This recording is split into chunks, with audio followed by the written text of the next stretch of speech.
One of the few screenwriters to transcend his profession, Charlie Kaufman is responsible for some of the most unique, daring and inventive screenplays in contemporary cinema. Beginning with being John Malkovich, he rapidly established himself as a unique talent, following up with adaptation and Eternal Sunshine of the Spotless Mind, before making his directorial debut with Synecdoche, New York. Of his 6 screenplays that have been made into films, 3 have won BAFTAs for Best Original Screenplay. His films deal with identity, mortality, relationships, and the meaning or purpose of life. They are metaphysical, self-reflexive, hyper-aware, often using surrealist conceits to explore our fundamental anxieties. It is in this tradition of finding new, startling, and funny ways of exploring human psychology that Charlie Kaufman sits comfortably amongst the world's greatest living writers.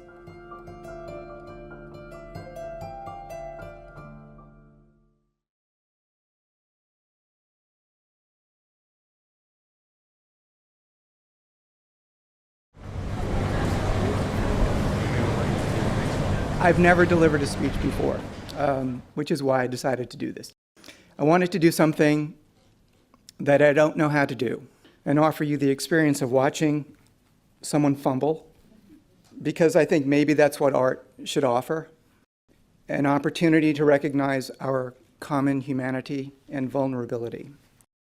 So rather than being up here pretending I'm an expert in anything, or presenting myself in a way that will reinforce the odd ritualized lecturer-lecturee model, I'm just telling you off the bat that I don't know anything. And if there's one thing that characterizes my writing, is that I always start from that realization. And I do what I can to keep reminding myself of that during the process. I think we try to be experts because we're scared. We don't want to feel foolish or worthless. We want power because power is a great disguise. I even feel odd calling myself a writer or a screenwriter. I do when I have to. I put it on my income tax form. But I feel like it's a lie, even though it's technically true. I write screenplays for a living, but it's not what I am. When I was young, I really wanted that label. I wanted to be something, I wanted to be a writer. There's this movie, Serpico, and there was a scene in Serpico where, Al Pacino is a cop, and he has an artist girlfriend, and there's a party scene where he's with all these different artist types, and they're saying, well, I'm a painter, but I work in a restaurant, and I'm an actor, but I work in an office, and this goes on for a while, and Al Pacino says, I'm a cop, and I work for the police department. And, but there's that feeling when you say you're something, when you want to say you're something, and you have nothing to back it up, because everybody says they're a writer, or everybody says they're this, or they're that. And this is what I felt. And everyone else thinks it's bullshit.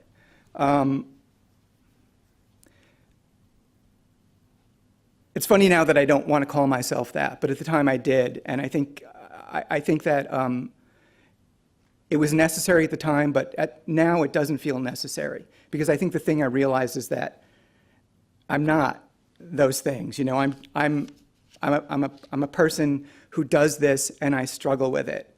I think it was Thomas Mann who said that. A writer is someone for whom writing is harder than it is for other people, which, I thought was pretty cool. And I think that's sort of it. Is that, if you take it seriously, it's a struggle, and it's interesting to me that I've been struggling with this speech for a long time. I told them that I would do this months and months ago, and this has been my job in a way. I sit at my desk and I don't know what to do. And it is very much like when I have a job writing a screenplay. I think I wanted to do something true and I wanted to do something helpful. And I think that what complicates it, in addition to the fact that that's a hard thing to figure out, is that I also struggle with wanting you to like me. And, you know, in my fantasy, I leave here and people are saying, great speech, you know, and not only is he a great writer, but boy, you know, I really learned something tonight. He really brought it, you know, and so as much as I know that this neediness of mine exists, I also have a difficult time extricating myself from it or even fully recognizing it when it's happening, because it's a tricky thing. I mean, no one wants to come up here and bomb. It's really, literally the stuff of nightmares, you know? I've had that nightmare a lot of times.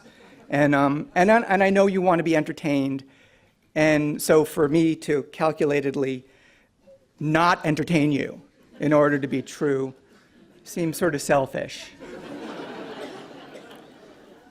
So I find myself in this push-pull relationship with my opposing desires, which I think, you know, is a big part of what characters are and characters do in real life. People in real life, characters in movies should. Okay, I know you think this is just one of my get-rich-quick schemes, but I'm doing it right this time. I'm taking a 3-day seminar, and it's only $500. Screenwriting seminars are bullshit. I mean, I've had the good fortune of working with directors who have been very collaborative with me, so that I've had a voice in most of the things that I've written that I didn't direct. But, you know, I do feel like I wanted to take the step to direct things as well. Not because of dissatisfaction with those movies, but just, you know, I like the idea of it, of having that kind of ultimate control. Here's a quote that I found, a recent quote that I found. "We do not talk. We bludgeon one another with facts and theories gleaned from cursory readings of newspapers, magazines, and digests." That was actually written in 1945 by Henry Miller. And I mean, I think it's timely. And I think what it says is that the world has been on the present course it's on for a long time. People all over the world spend countless hours of their lives every week being fed entertainment in the forms of movies, TV shows, newspapers, YouTube videos, the internet. And it's ludicrous to believe that this stuff doesn't alter our brains. And it's also equally ludicrous to believe that, at the very least, this mass distraction and manipulation is not convenient for the people who are in charge. People are starving. They may not know it because they're being fed mass-produced garbage.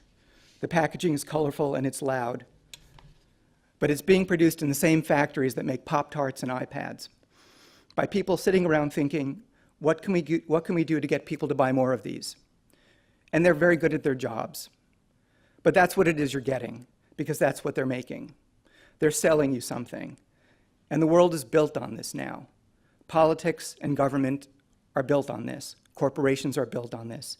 Interpersonal relationships are built on this. And we're starving, all of us. And we're killing each other. And we're hating each other. And we're calling each other liars and evil because it's all become marketing, and we want to win. Because we're lonely and empty and scared, and we're led to believe winning will change all that.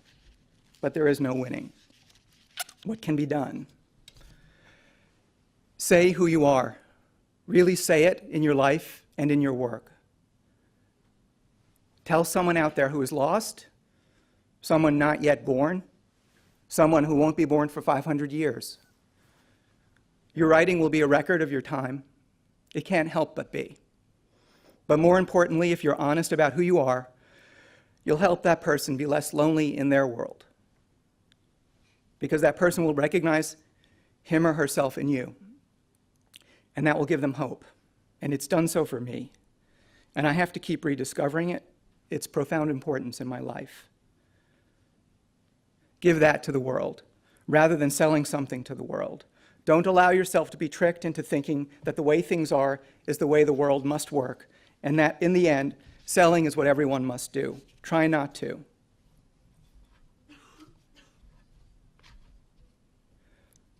This is from E.E. Cummings. To be nobody but yourself in a world which is doing its best night and day to make you everybody else means to fight the hardest battle which any human being can fight and never stop fighting.